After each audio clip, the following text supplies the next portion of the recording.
Hello, everyone. Welcome to that new live. We're going to talk about beliefs today. The topic is, are your beliefs holding you back?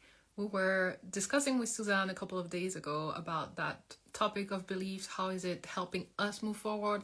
How sometimes it actually draws back. So we wanted to share a couple of information and ideas about that with you today. So I'm going to invite over Susanne. Hello. Good afternoon and good morning Thank to North you. America. How are you? You look so lovely. Look at you.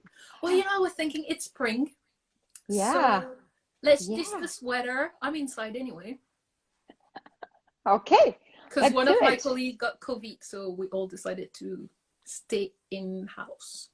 Yeah, I like that. I like that No, a lot. I'm yeah, sorry. That's not good. no. So far, he's going. He's being fine, so that's all right. How do you do that? Oh, can we change? Oh, I can Oh say yeah, you can no. change it. Okay, let's get Okay, started. wait. I am learning IJ Live. Hello, everyone. Okay, so limiting beliefs.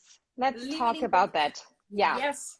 I actually exactly. love that topic because, as you know, we did a masterclass with Stephanie Belhassan a couple Yeah. of weeks ago. And the topic is actually beliefs and how they're created, how they can hold you back, and how we can transform them into something that is empowering. Right. Well, okay, let me start. Um, I had no knowledge around the whole belief system Mm-hmm. power, for example. I didn't know that I am the one that can choose my own beliefs. I didn't know that the beliefs that I had in my subconscious and conscious mind are the ones dictating what I do, how I react, and how my reality basically plays out.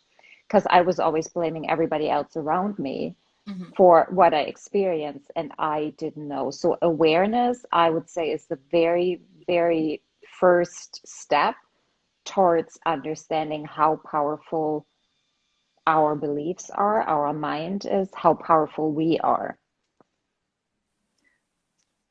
Sometimes I even think that we don't realize that what we're thinking, our beliefs, is just, like as you said, it's awareness, realizing that deep down, this is a belief. Is it actually true?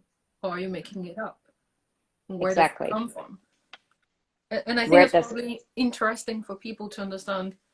The beliefs are shaped from our experience. So things happen in our lives and it get us to believe something or something else. So I remember one example I used in the training with Stephanie was when I was a kid, the neighbors had a Doberman. And kids are kids, and they were saying that one day the Doberman ate the hand off the postman. oh no. Well, that was traumatizing because I was probably 5, and I believe that was true. That wasn't. hmm Um, it led me to think that those dogs are aggressive. They would just eat someone's hand with no reason, like just like that. It took me years to realize that. First of all, that was a belief. Second of all, it's not true. And third of all, where did it come from? It just came from a 5-year old story. Well, a story that I heard when I was 5 year old. Right. Somebody saying that to you and you took it for, face value, and that's just it became your truth. Um, I'm gonna be And really vulnerable and oh, sorry, go ahead. no, go ahead, go ahead. I'm gonna be really vulnerable and share one of the beliefs that actually held me back as a dancer from like stepping into my full potential. Mm-hmm. And that was when I remember I was 10 years old. We just finished all the audition days and days in the studio testing out if we're good enough for the school. And we were sitting in this big breakfast arena, and the director of the school at that time said, well, just so you know, there is no prima ballerina or soloist in this class. Mm. And it did two things for me looking back on it. I took that as face value, and I said, "Oh my gosh, why am I here? Why am I doing this?" And the other side was, "I'm going to show you." And these two sides always fought against each other over and over again. Whenever I was able to climb up, my subconscious mind that believed that I am not talented enough to be that certain, to get that certain title, I would just, drop down again and do something, do something in my life that would manipulate what I really wanted to do. Mm-hmm. So that's how, when we have like, how do you say that? Polar beliefs, meaning that one side believes one thing and then the other believes the other thing. Mm-hmm. You will have this back and forth in your life over and over and over again. And I really experienced that. And I didn't know until I actually learned how powerful our beliefs are, that this is what really happened to me. Yeah. So how did you overcome that? Oh, honey, I would say this is definitely something that we all do on a daily basis. Mm-hmm. My belief of not being worthy of anything is something that I, on a hourly base, actually not deal with, but rewrite. I have to remind myself that I get to choose what I believe, and therefore I get to choose what I would like to have in my life. Mm-hmm. And that is simply by writing new beliefs down and reading them over and over again, by saying them out loud, by thinking them. A belief is just a thought that we think over and over and over again, right? Yep. And that's why it is so important that when we feel ourselves to get into this state of, nah, I'm not good enough, and no, I can't do that, this isn't for me because somebody else told you, that is the victim mode. You can get yourself out of that. You can rewrite that and say, hey, actually, I can because I believe in myself. It doesn't matter what anybody else thinks about me. It is about who I believe I am. I And love that that's, you say, sorry, go ahead. no, go ahead. I love that you say, I can, because we sometimes forget that beliefs are directly linked to capabilities. So if we believe we cannot do something, we shouldn't do something, we're not worthy of something, then we don't give ourselves the capabilities, or we don't look for the resources to enable those capabilities.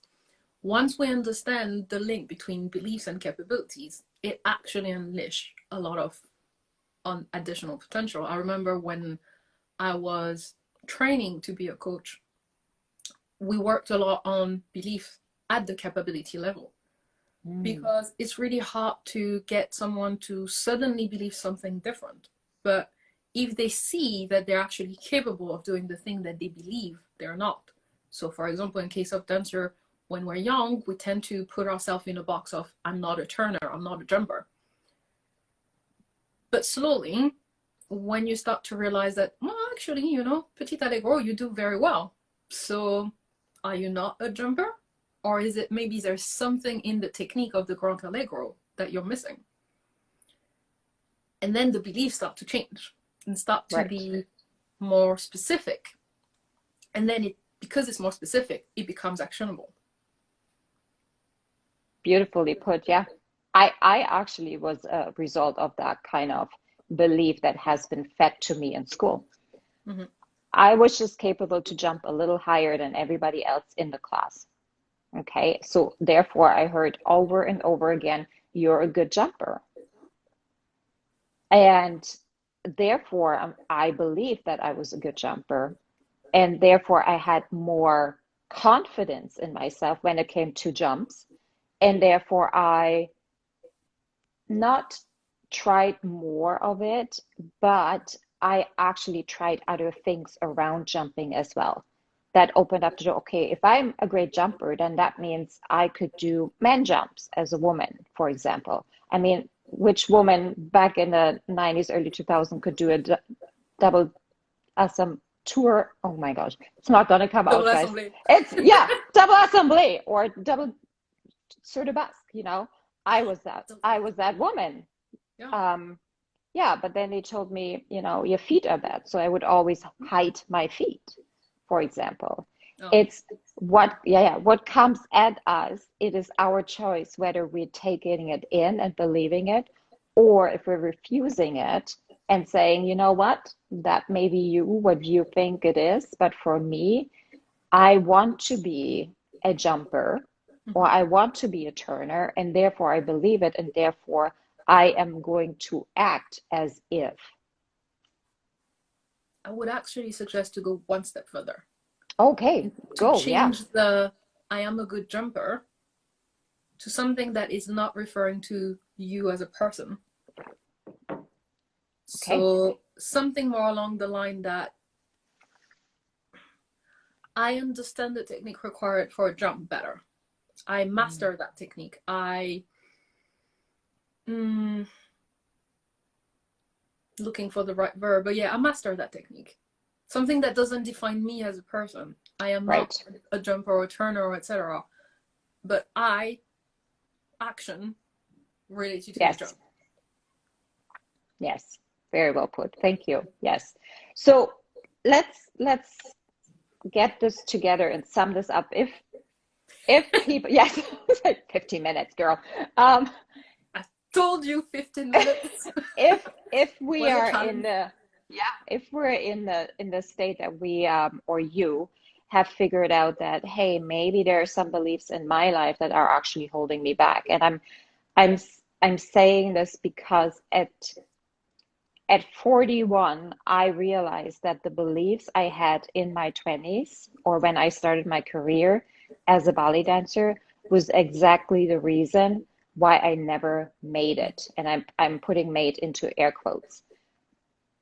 um and if there's anything you can do right now, right today, at this very moment, is to actually look at your beliefs that you're having and understanding where they're coming from. Is this something your teacher's given you, or maybe somebody else said, no, you can't do that Mhm. because that was convenient for them? You are in charge of your own beliefs, and that would be for me. That's what I did. I mean, that's you do that too on a daily basis. We look at the beliefs that we have and see, are they serving us where we want to go, or are they actually in the way? Definitely. The first thing I would look for is where does that come from? When I'm saying that, where does that come from? Is that me saying it? Is that someone else saying it? What part of it is true? Kind of taking it as an assumption. What part of it is true? I personally like to distinguish three kind of belief just because it makes it easier than to challenge them. We typically differentiate between the deletion type of beliefs, the one where we only take part of it but not the full thing. Mm-hmm. Generalization, where we take one experience and it becomes the norm. So, I don't know, you felt one audition, you're not good at audition. You felt one try of doing triple pirouette, I'll never be able to do triple pirouettes. Um, something like that. Just one experience become a full category of experiences. And the worst of all is distortion. It's when it's usually related to trauma, but trauma, is a wide range of experiences. To make sense of what happened, we shift the information around and come up with, I can't really say an alternate truth or reality Mm. because this is what you've experienced. But if you were to ask other people around, they've seen a completely different story. That's distorting the reality. Um, behind those three, there is one thing: is you're trying to protect yourself. You're trying to protect yourself from fear of failure. You're trying to protect yourself from being upset. You're trying to protect yourself because it's challenging and it's hard. All of these things. And if you embrace that, then you can ask yourself questions without feeling sorry about yourself. So you avoid the I'm so stupid to think that. No, you're not. You're actually trying to help yourself when you think that. But it is not help you go towards your goal. And for me, when you start understanding the type of belief, it's easier then to ask yourself the question, because If you're in the deletion type of beliefs, you can ask yourself, okay, what specifically is missing? For example, if you believe that you need to improve your turns, what in the turns do you need to improve? Is that the initiation? Is that the way you spot with your head? Is that the clean ending? Is it all kind of turns? Is it turns in fifths? Is it turns in fourths? Is it turns with something after? You know, there's so many questions that can come up there. If you're in the generalization, you would like to identify the cause, or ask yourself, what is stopping me from doing things? Like we talked about being able to jump or not being able to jump. What is stopping you from jumping better? What is causing your belief that you cannot do this thing that you're saying you cannot do? And sometimes I also ask, is it true you've never, ever been able to do what you're saying you're able to do? And for the third one, the distortion, usually the one that I see the most, because there are lots of different kinds, but the one that I hear the most is association of two ideas. Like the teacher didn't correct me this week, therefore he must hate me, or therefore he doesn't think that I'm capable. And here the question you can ask yourself are, what in A is causing B? What's the relationship between the teacher didn't correct you and therefore I'm never going to be a dancer? Therefore they believe I'm never going to be a dancer. And maybe ask yourself, what else could cause the first behavior? So the teacher didn't correct me. What else could that mean? Maybe they decided to give you a little bit of space so that this week you can implement everything they said last week. Maybe they have other students that they have to focus on this week. It doesn't necessarily mean they're rejecting you. It could actually totally be the opposite. So can I, just for this before we, this is like, I would say the next step above everything like that. For this kind of awareness and deep dive into your belief system and your thoughts, I wouldn't do this by myself, quite honestly. I would hire a coach, because even now that would be very challenging for me to be that aware of my thoughts and my beliefs and the distinction between the three.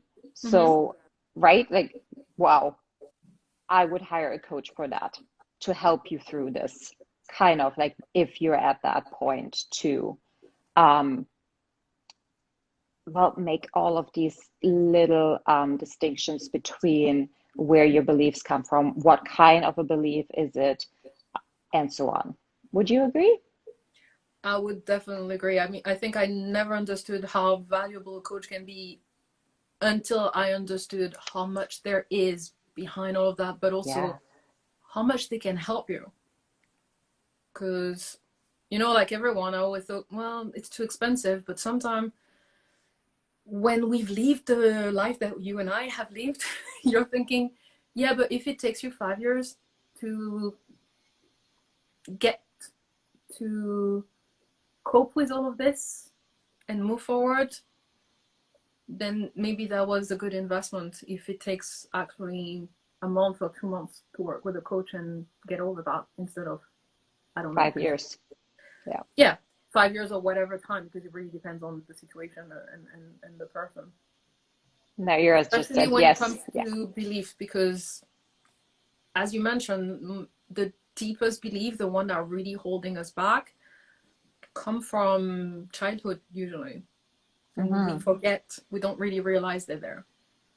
No, because they're so tucked into our unconscious mind. Sometimes they just, you know, they pop up, even we have no idea that that's what it really is. And for that, you need a lot of awareness, and that awareness is built up over time, and a coach can cut that time into so much shorter. What will take you 5 years will take you like 5 days or 5 weeks.